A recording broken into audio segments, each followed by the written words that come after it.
Coucou les filles, les garçons, les doudous, j'espère que vous allez bien et bienvenue pour une nouvelle vidéo. Aujourd'hui, pas de sponsor, pas d'intro, rien du tout. On rentre directement dans le vif du sujet pour parler du cas de Vanessa Cagero. Vous savez que moi, je ne parle plus de créateurs de contenu depuis de nombreuses années, à part si c'est des créateurs de contenu étrangers et encore. Cependant, là, je ne pouvais pas passer à côté. En tant que femme, en tant que maman, je ne pouvais pas passer à côté. Si vous n'êtes pas familier avec Vanessa Cagero et même avec TikTok, parce que ça fait beaucoup de bruit sur TikTok. Vanessa Cagero, c'est une créatrice de contenu congolaise qui a fait, il y a 2 jours, c'est vraiment super récent, ce que j'interpréterais comme un appel au secours par rapport à sa relation avec son compagnon que l'on va absolument pas nommer, mais vraiment à part pour certaines choses où elle nous raconte à demi-mot, entre 2 sanglots, 2 pleurs et 2 échanges de paroles avec son compagnon en question, son calvaire. Et je pense qu'en tant que femme, surtout qui a vécu des choses un petit peu compliquées, on peut s'imaginer ce qui se passe au-delà en fait des petites phrases qu'elle a lancées, au-delà des pleurs, au-delà des cris, au-delà de l'hystérie. C'est pour ça en fait que je ne pouvais absolument pas passer à côté de faire cette vidéo dans un premier temps pour lui apporter tout mon soutien en tant que femme, tout mon soutien en tant que maman. Et je pense que en fait on devrait en tant que femme lui apporter que du soutien. Alors certes, elle a peut-être quelques petites fautes et on en parlera lors de cette vidéo. Cependant, en fait, je trouve ça bizarre et ça m'hérisse les poils et ça m'énerve depuis 2 jours de voir des femmes, de surcroît des mamans, de surcroît des épouses, en fait, se moquer de Vanessa Cagero, dire que de toute manière, voilà, c'est toujours comme ça avec elle, se moquer d'elle, la rabaisser, la calomnier, l'humilier. Franchement, qu'on peut pas faire ça en tant que femme. Là, normalement, ça devrait être un moment où on devrait se souder ensemble, pleurer avec elle et essayer de lui donner des conseils les plus avisés possibles. Même si elle va pas les utiliser tout de suite et maintenant, parce que des fois, il y a le temps que ça monte au cerveau, le temps que l'on ouvre. Mais je pense qu'en fait, on devrait la soutenir. Parce que quand j'ai partagé son histoire sur mon Instagram, je vais pas vous mentir qu'il y a quelques filles qui sont venues me dire « Ah, mais moi, je suis anesthésiée par ses pleurs, etc. » Parce que c'est toujours la même chose avec elle. En plus des lives TikTok des tantines congolaises. Mais franchement, vous n'êtes pas fatigués. Franchement, vous êtes des mamans, vous êtes des époux qui souffrent. On comprend pourquoi vous avez le temps de faire tous ces lives là, parce que vos maris vous font souffrir comme elle est en train de souffrir également. Soit parce qu'ils sont des Nganda, soit parce qu'ils sont entre les jambes de leur Chiza, ou soit parce qu'ils sont en train de ronfler sans vous donner aucune attention parce qu'il est assommé par la semoule que vous l'avez faite. Très ironique et tragicomique entre guillemets de voir toutes ces tantines parler, avoir des diarrhées verbales envers une jeune femme comme ça alors qu'elle-même souffre également de la même manière.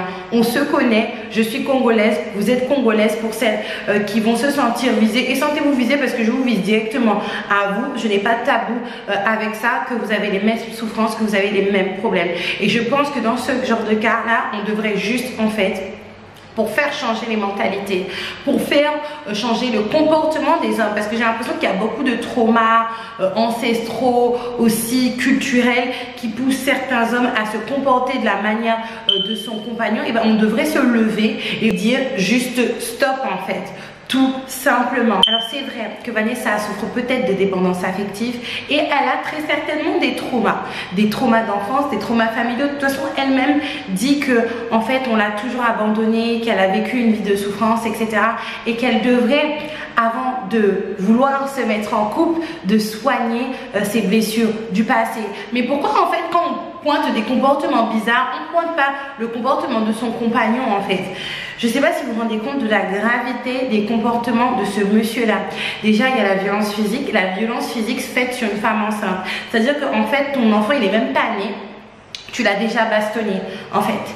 Je ne sais pas si vous en rendez compte. Et franchement, pour tous les hommes qui ont déjà fait ça dans leur vie, j'espère qu'à chaque fois que vous verrez l'enfant en question, vous aurez mal à votre ventre. J'espère que la dernière image que vous aurez dans votre vie, en fait, c'est tous les coups que vous avez donnés à cette femme-là avec votre enfant. Pas l'enfant de quelqu'un d'autre, hein, mais votre enfant dans le ventre de cette femme-là. C'est juste horrible. Ça me fait tellement mal. Et au-delà des coups, parce que les coups c'est évident, on tape, ça fait mal. Il y a toute la violence psychologique, non seulement qu'elle relate à travers les bouderies, ok, mais également que lui-même laisse transparaître à travers les différents pics qu'il lance à Vanessa dans le live. C'est-à-dire que le type, en fait, il ne se cache même pas. Il ne se cache même pas. Déjà, la fille essaie de s'exprimer auprès de son auditoire. C'est vrai que ça paraît bête, ça paraît ridicule, surtout quand on a passé un certain âge, qu'on approche la trentaine. Mais c'est vrai que quand on est sur les réseaux sociaux depuis plusieurs années, qu'on a réussi à construire une petite communauté, c'est comme un groupe de copines en fait, où il va y avoir qu'une seule actrice.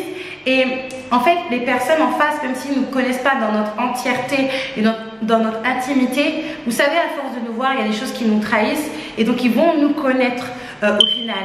Et c'est pas vraiment pour exposer le compagnon en question qu'elle a voulu faire ça, je pense, mais c'est tout simplement en fait pour se confier, pour trouver une solution. Je pense que si vous posez la question à Vanessa, soit il y a 2 jours, même jusqu'à aujourd'hui, elle n'a pas voulu mettre à nu Archange, elle n'a pas voulu mettre à nu son compagnon, elle a juste voulu en fait trouver du réconfort et surtout trouver une solution en fait pour son couple. Mais lui, tout ce qu'il trouve à faire, tout ce qu'il trouve à dire, c'est de lui couper la parole encore et encore, encore et encore. Si vous écoutez bien dans le live, et je l'ai écouté, et si vous écoutez bien dans le live, et je l'ai écouté à plusieurs reprises, au bout d'un moment, Vanessa dit oui, tu veux me donner une réputation de fille de joie, en gros, et lui dit quoi? Oui, c'est pas une réputation, c'est leur. Ces hommes-là, ils savent avec qui ils font ça. C'est avec des filles qui n'ont pas d'hommes à côté d'elles, qui n'ont pas de frères, qui n'ont même pas d'amis, parce qu'en fait, pour moi, comme on dit ici, c'est un mot qui commence par un M en créole et un mot qui commence par un P en français. Je suis désolée. Vous savez à quel point ça fait mal de se faire insulter par son homme et surtout de se faire insulter de la sorte, des insultes intimes, alors que ça se trouve il y a 2 jours on a été proches intimement, ça se trouve il y a quelques heures on a été proches intimement de se faire insulter, de prostituer en gros. Est-ce que vous savez à quel point surtout quand la personne qui reçoit ça est une personne qui a un manque de confiance en elle profond, à quel point ça fait mal? Voyez, parce que vous savez, on parle beaucoup du manque de confiance en soi, en tout cas ici aux Antilles, des filles dark skin, etc. Surtout que voilà, elles ont la plupart du temps des formes voluptueuses et qu'elles vont juste utiliser ça en fait pour se faire aimer à travers l'intimité. C'est pareil en fait pour certaines métisses. Elles se sentent aimées que à travers soi-disant leur beauté qui est aimée de tous, mais pas forcément pour elles-mêmes, qu'elles sont en fait à l'intérieur de eux-mêmes, et donc elles vont utiliser cette beauté pour avoir soi-disant les miettes d'amour qu'elles pensent mériter. Et toi en fait tu utilises ça pour dire que la fille c'est une prostituée quoi. Mais par contre c'est toi qui as mis la fille enceinte 2 fois. En plus de ça, je ne sais pas si vous avez capté dans le live également, au bout d'un moment elle est en pleurs, Seigneur. Elle est en pleurs et elle dit moi tout ce que je veux c'est de l'amour. Et lui il me semble qu'il dit ouais mais il faut chercher là. Et c'est là qu'elle commence à raconter pourquoi justement ils ont eu ce problème, parce qu'elle était déjà en train de chercher l'argent en fait. Ça me fait mal parce que à travers ce live que j'ai regardé à plusieurs reprises, je ne vais pas vous mentir, il dure à peu près 15 minutes. En fait, j'ai pu voir un petit peu ou m'imaginer la situation de Vanessa, une fille qui utilise ses atouts peut-être féminins, qu'elle pense être juste les seuls atouts qu'elle a, et également peut-être son statut, et le fait qu'elle puisse faire de l'argent facilement, face à un profiteur en fait. Face à un profiteur littéralement. Et il n'arrête pas, si vous écoutez bien le live, si vous prenez le temps de l'écouter dans le calme, que vous écoutez bien ce qu'il dit par derrière, toute la violence psychologique et comment en fait il a analysé le profil de Vanessa. Quels sont ses points forts, quels sont ses points faibles et comment justement la presser comme un citron en fait. Surtout que la fille vient d'accoucher. C'est une période qui est très difficile. Il me semble qu'elle est enceinte parce qu'elle est tombée enceinte en même temps que d'être enceinte également. C'est une période qui est très compliquée. C'est une période où on a besoin de beaucoup d'amour. C'est une période où on a besoin de beaucoup de tendresse. C'est une période où on a besoin de câlins. C'est une période où on a besoin de bisous. On n'est pas forcément au top de notre forme physiquement. Où on ne se sent pas voilà, où on n'a pas forcément un max de confiance en soi, où on est fatigué parce qu'il me semble que c'est son 3e ou son 4e enfant. C'est du sport, moi-même j'en ai 3, je peux en attester. Et on n'a pas besoin en fait d'un chihuahua ambulant avec un costume de pitbull, mais sans les crocs en fait, juste pour nous faire pleurer. Après on sait que c'est pas évident le postpartum et la grossesse pour les hommes. C'est pour ça que moi je vous conseillerais toujours, et moi je ferai toujours ça, le fait d'aller chez ma maman ou faire venir ma maman en fonction des possibilités quand je vais accoucher, les semaines qui suivent, parce que c'est juste un moment assez particulier et il faut avoir la compréhension de cela. Et je pense qu'en tant qu'homme, on n'a plus d'excuses pour dire qu'on ne sait pas que le postpartum et la grossesse, c'est un moment où notre femme, elle a besoin d'attention et elle a besoin qu'on soit là physiquement, mentalement et émotionnellement. Après, je vais pas vous mentir que j'ai l'impression dans la communauté, encore une fois, c'est pour ça que je vais pas enfoncer trop son compagnon non plus, parce que j'ai pas envie de créer du cyberharcèlement. Je pense qu'il y a vraiment un problème au niveau de l'éducation des hommes dans notre communauté, notamment au niveau de leur statut d'homme, leur statut de chef de famille, leur statut de mari, leur statut d'époux, leur statut d'amant entre guillemets dans la chambre conjugale. Je pense qu'il y a beaucoup de traumas ancestraux, de traumas culturels en fait qui les empêchent de se comporter correctement avec leur femme en fait. Et le souci c'est que eux-mêmes sont dans le déni, mais nos mamans et nos grands-mères sont dans le déni en fait. Elles nous parlent de tout le temps du Kanga Motema. Et vous savez récemment, et vous savez, grâce à cette histoire, j'ai vraiment compris en fait l'entièreté de cette expression Kanga Motema. Parce que souvent, quand vous êtes congolaise, en fait, quand ton mari ou ton chéri te trompe, ta famille va te dire, bah voilà, Kanga Motema, FC Kanga Motema, etc. Et moi, j'avais l'impression que c'était juste dans cette sphère-là. Mais en fait, le Kanga Motema, c'est supporter les mauvaises humeurs de ton mari à talons, mais non en fait. Chacun va aller consulter et puis ça va aller correctement. On va chacun en fait faire en sorte de ne pas être un fardeau pour l'un et pour l'autre à cause des problèmes mentaux ou des problèmes psychologiques. Parce qu'en fait, il n'y a rien de mal à avoir ce type de problème. Moi, depuis très longtemps et depuis le début de ma chaîne, je vous parle de maladie mentale. Moi, je souffre du trouble panique et il n'y a rien de mal à souffrir. Il n'y a rien de mal à souffrir de ce genre de trouble, mais vous n'allez pas faire porter le fardeau de vos mauvaises humeurs ou de vos complexes sur les autres en fait. Il en est hors de question. Maintenant à toi Vanessa et à toutes les Vanessa, parce que finalement avant-hier c'est Vanessa qui a fait une sortie, c'est Vanessa qui s'est exprimée. Cependant il y a combien de Vanessa qui existent? Moi-même j'ai déjà été une Vanessa. Moi-même des fois je pleure ici, je craque. Déjà, il n'y a rien de mal à vouloir être aimé. Il n'y a rien de mal à vouloir aimer.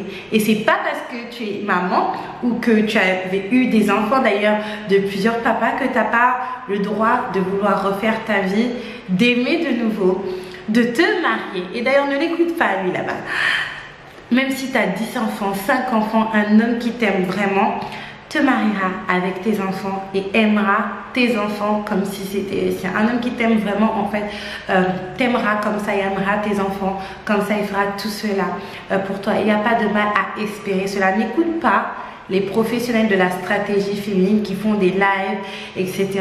à gauche, à droite, parce qu'elles-mêmes versent ces mêmes larmes-là que tu es en train de verser et que tu as versé et que nous-mêmes on a versé. Et si elles ne versent pas ces larmes-là, c'est parce qu'elles sont intéressées par autre chose, qu'elles voient plus loin, entre guillemets, ou qu'elles ne sont même pas au courant de ce qui se passe dans leur propre vie. Donc ne les écoute pas. Tu as le droit de vouloir avoir une famille. Parce que c'est vrai qu'on a beaucoup démocratisé, comme j'en parlais sur Instagram, la femme indépendante, la powerful woman, celle qui grind, celle qui a des business à gauche, à droite, celle qui voyage un petit peu partout. Le lundi, elle est aux États-Unis, le mardi, elle est en Asie, après, elle est en Europe, le mois d'après, elle est sur l'espace, carrément. Mais ça, en fait, cette vie-là qui est démocratisée, dont tout le monde parle, on doit être une vie indépendante, on s'en fout des hommes, on les déteste, même pour certaines, c'est pas tout le monde qui veut cette vie-là. C'est pas toutes les femmes qui veulent cette vie-là. Et bien souvent, vous voyez des femmes qui sont là, qui se débrouillent, qui vont travailler, qui ont leur business. C'est parce qu'elles ont été forcées de le faire. Parce qu'elles sont tombées malheureusement sur des bras cassés fainéants qui ont profité justement d'une femme célibataires, je vous dis à chaque fois, les femmes célibataires, faites attention. C'est vrai qu'il y a certains hommes qui disent mais pourquoi je vais vouloir profiter de la cave d'une femme célibataire? Oui, il y a des hommes qui sont sur ça. Il y a des hommes qui sont sur profiter sur ce genre de revenus là, étant donné que c'est des revenus sûrs, étant donné que à une femme célibataire on va donner quand même pas mal de choses si elle est vraiment célibataire. Faites très attention à vous.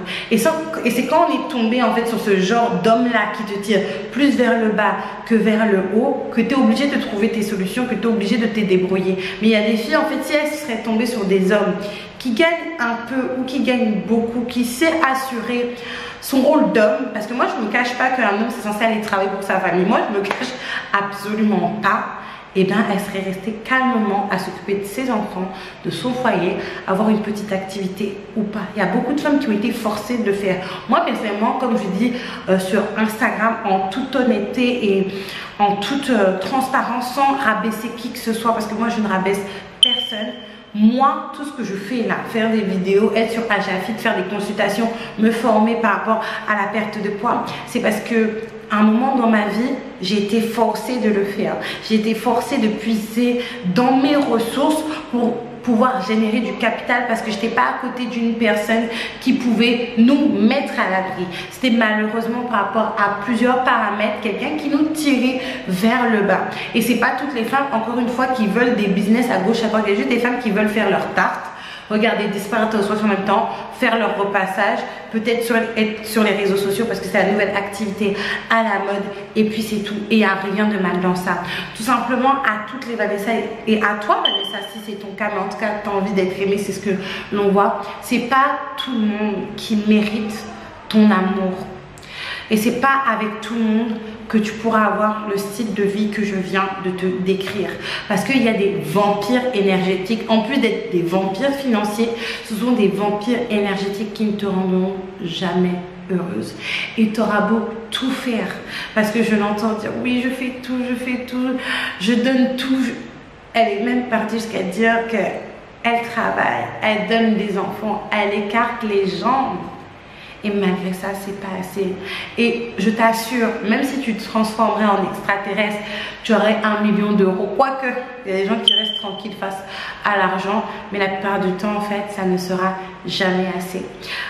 Moi, je suis le genre de personne à ne pas attiser la haine. Souvent, surtout avec les anciens compagnons qui sont les pères des enfants, pour justement avoir une meilleure relation par la suite pour gérer les enfants. Dis-toi juste que ce compagnon-là, sans doute qu'il n'est pas fait pour toi. Sans doute que c'était pas ta personne. Il t'a donné des magnifiques enfants, c'est très très bien. Mais il est temps pour toi de tourner la page, de travailler sur toi. Pourquoi? Pour ne pas transmettre ça à tes enfants et surtout pour choisir la bonne personne. Parce que moi, je suis pas le genre de personne à penser que oui, elle a 2-3 enfants en fait, elle doit juste être mère quoi. C'est-à-dire que tout le monde est bien, tout le monde a de la chaleur dans son lit, sauf les mamans célibataires. Il en est hors de question, comme vous le savez. Même si moi, je prône quand même le fait de faire attention parce qu'on est une population vulnérable. Mais travaille sur toi, apprends à t'aimer, apprends à connaître ta valeur, apprends à connaître en fait que tu es le temple du Saint-Esprit. Il me semble qu'elle prêchait la parole au bout d'un moment. 1 Corinthiens 3,16, tu es le temple du Saint-Esprit en fait. Tu es une magnifique créature. Donc par conséquent, tu dois en prendre soin par rapport aux choses que tu ingères, par rapport aux choses que tu fais subir à ton corps, mais également par rapport aux personnes que tu fais rentrer dans ta vie. C'est super important. Des fois, on se pose la question pourquoi les femmes noires, elles souffrent beaucoup de tension artérielle ou qu'elles font beaucoup d'AVC. J'ai l'impression en fait que c'est à cause de nos papas. C'est à cause de nos tontons, c'est à cause de nos maris, parce que c'est pas possible en fait. Et je comprends pas que si tu as autant d'aigreur envers une femme, la porte est là. En plus, pour la plupart, vous êtes les bergers. Donc, la porte est là, vous n'êtes pas chez vous. J'espère que cette vidéo vous aura plu. N'hésitez pas à me dire ce que vous en pensez. Dans le calme, dans la sérénité. Moi, il y a beaucoup de choses qui m'ont chatouillé le palais, la langue de dire lors de cette vidéo. J'ai décidé de rester polie. Je vais pas perdre ma chaîne.